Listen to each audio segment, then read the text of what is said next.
भारताने पहिला वनडे सामना जिंकला. भारताविरुद्ध न्यूझीलंड आता दुसरा वनडे सामना केव्हा, हा सामना कोठे होणार आणि कोणत्या चॅनलवरती हा सामना आपणास पाहायला भेटणार, हे सर्व आपण या व्हिडिओमध्ये जाणून घेणार आहोत. तर मित्रांनो, मी आहे सोमनाथ सरगर, आपण पाहतात क्रिकेट मराठी. तर मित्रांनो, काल वडोदरा या स्टेडियमवरती पहिला वनडे सामना खेळवला गेला. यामध्ये भारताने 4 विकेट्सने हा सामना जिंकला. यामध्ये Virat Kohli man of the match ठरलेला आहे. विराट कोहलीने या मॅचमध्ये 93 धावांची खेळी केली.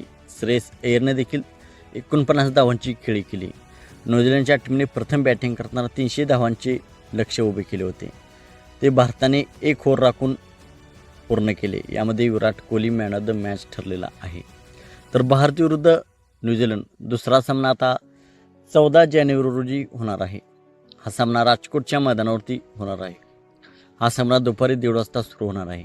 14 जानेवारी रोजी राजकोटच्या मैदानावरती हा सामना खेळला जाणार आहे. हा सामना टी व्हीवरती आपला स्टार स्पोर्ट्स नेटवर्क आणि मोबाईलवरती जिओ हॉटस्टार या ॲपवरती हा सामना आपणास पाहायला भेटणार आहे. जर आपल्याकडे टी व्हीवरती स्टार स्पोर्ट्स नेटवर्क हा चॅनल नसेल तर डी पोर्टसवर देखील हा सामना आपणास मोफत पाहायला भेटणार आहे. तर 14 जानेवारीला राजकोटच्या मैदानावरती दुसरा वनडे सामना खेळवला जाणार आहे. तर आपणास काय वाटते, दुसरा वनडे सामना भारताची टीम जिंकून मालिका आपल्या खिशात घालतील का न्यूझीलंडची टीम कमबॅक करून दुसरा वनडे सामना जिंकेल? आपणास काय वाटते आपण कमेंट सेक्शनमध्ये सांगा. मित्रांनो, आपण चॅनलवरती नवीन असाल तर आमचा यूट्यूब चॅनल सबस्क्राईब करा.